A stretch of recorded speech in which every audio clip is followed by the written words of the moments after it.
Hey everybody, welcome back to The Good Life. And today, The Good Life is cooking with my Bunn, my husband Bill. And so he's going to teach you one of our favorite recipes, which is creme brulee. So I'm just not going to talk over his time, so I'm just going to hand it over to Bill. Thanks, Bunn. Sure. I like to make creme brulee. It's so easy. It's 4 ingredients. Most people are intimidated by it. It's on every restaurant recipe, on every restaurant menu, and it's super easy to make. There's nothing to be intimidated by it, and you can make it at home. Basically, creme brulee is a custard, and the custard family has pudding, creme brulee, it's got flan, a bunch of other different things in it. It's basically just egg and cream and your flavoring component in there. The recipe for creme brulee actually comes from a book from 1691, so it's really one of the oldest desserts that's out there. So to start off with, we have cream as part of it, and then the base is going to be egg yolks and your flavoring component. You add your flavoring component at the egg yolk phase. It can be vanilla, which is the standard. You can add in drops of lemon extract, orange extract. You can put in lavender, rosemary. You can make it savory if you want. It's up to you. So the basic creme brulee, it's 1 cup of cream, heavy cream, to 2 egg yolks. You can go up a little bit on the egg yolks, don't go down. We don't use the whole egg in this, otherwise it would become a pudding or a flan. So let's get started. We're going to take 2 egg yolks, which are separated.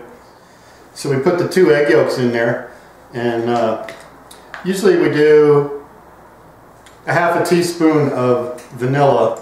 I prefer to use vanilla paste because it has the little black seeds in it, and it kind of makes it a little bit prettier. And be really careful when you're putting your flavoring component in, because if you use like an orange extract, it only takes about 2 or 3 drops.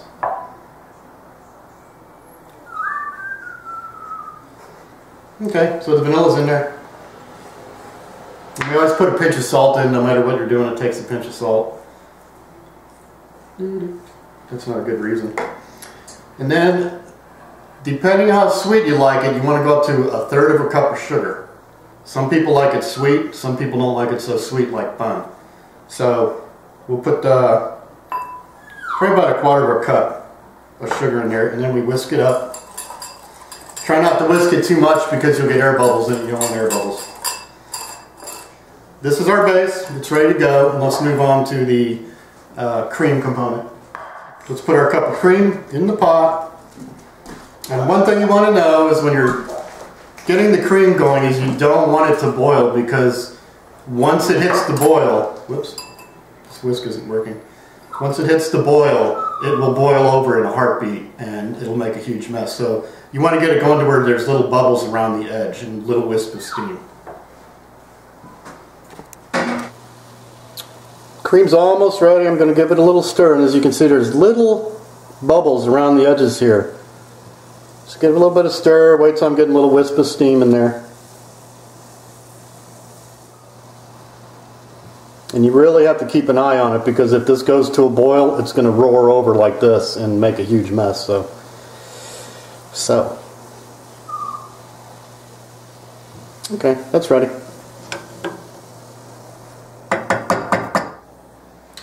Okay, let's add the hot cream to the yolk base here.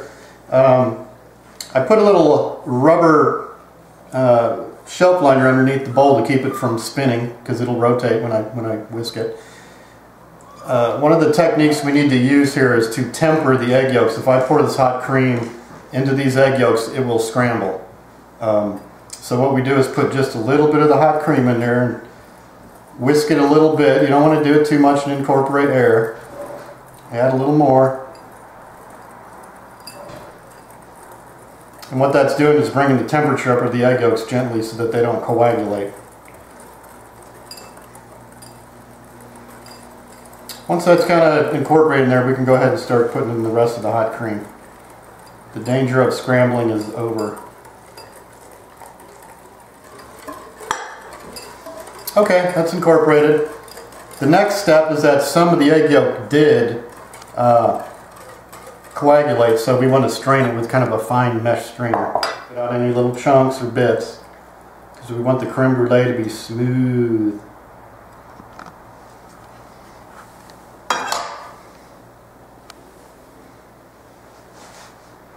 Okay, that's ready to pour into our ramekins. What I do, usually this recipe will do about 4 half-cup ramekins. So let's distribute that evenly. As you know, Jennifer and I have every tool known to man in the kitchen, and you're probably saying, what's this thing here? Well, this is basically a little creme brulee rack with the ramekins in it. You can do it in any kind of pan. You can do shallow ramekins, whatever you want. You just have to keep an eye on it when it's baking. Of course, we have an electric kettle, which we love.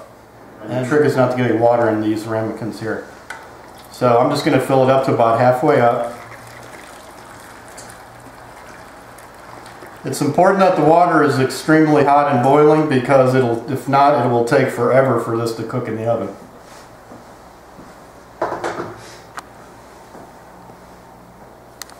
So there we go, we're ready to put it in the oven. Yum yum. Again, this is not an exact timed recipe. You'll do it at 300 degrees for 30 minutes. And depending on how hot your water was, how cool the ramekins were, and your oven, you're going to have to do this and cook this by eye. But get it up to about 30 minutes cooking, and then we're going to do it jiggling it. And that's going to show you by how many ripples are in the ramekin will tell you when it's done. It can go 5 minutes past 30 minutes, it can go 29 minutes. So somewhere around there you're going to want to go in there and check it, and we'll show you what the rippling effect looks like. You want to get it to where it's no longer jiggly. When I talk about jiggling, you jiggle it like this and you can see that it's making ripples and going up and down. The goal, when you know that it's done, is that it won't jiggle at all. But if you go beyond it, for that, it will get overcooked. So you can have a little bit of jiggle in the middle, but not out to the edges. See how our jiggle is? And as you can see, that it still moves a little bit, but it's not making ripples in it. So it's firm around the edge, and I'd say that those are ready to take out.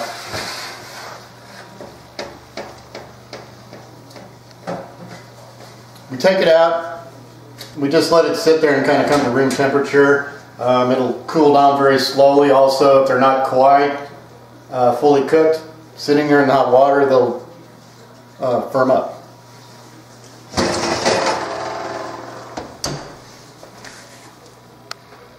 Okay, here's the creme brulees. We just took them out of the refrigerator. They've been in there for about 3 hours. They've set up quite well.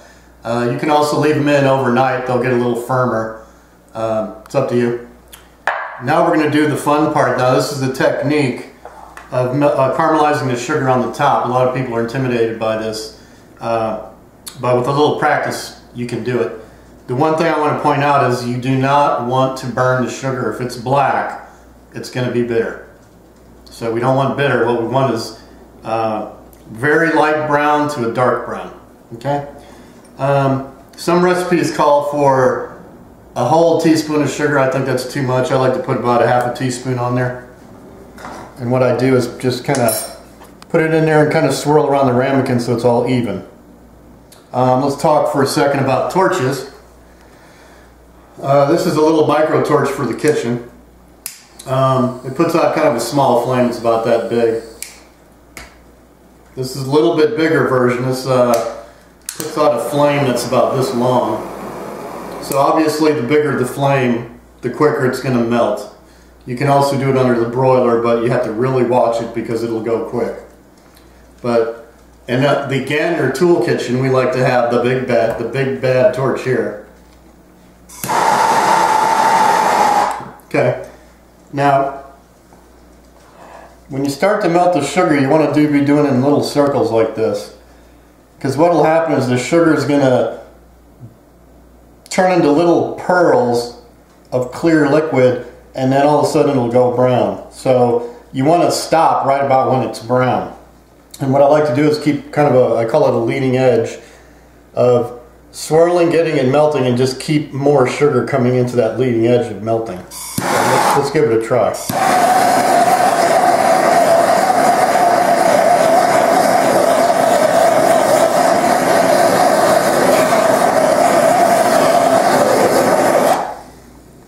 It did get a little bit dark there, but it's not black, so that's going to be pretty good.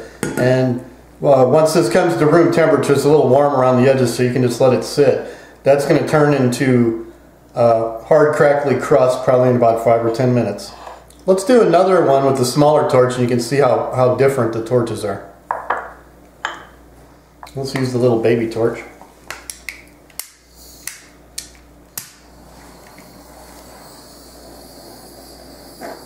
So again, I'm just doing little circles, kind of getting it melting, getting it working around. And once you melt it, you can't go back.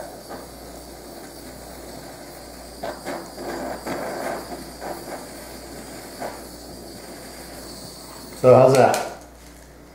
That's all there is to it. Creme Brulée.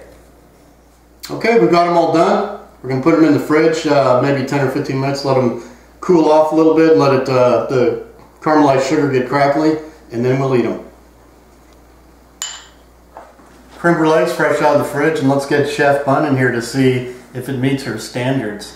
I'm sure it does. How do you test to see if it's just right? With the cracking? Okay, that's perfect. So you want a small, delicate spoon. You don't want to eat too much off a big spoon. This makes it last longer. Yeah.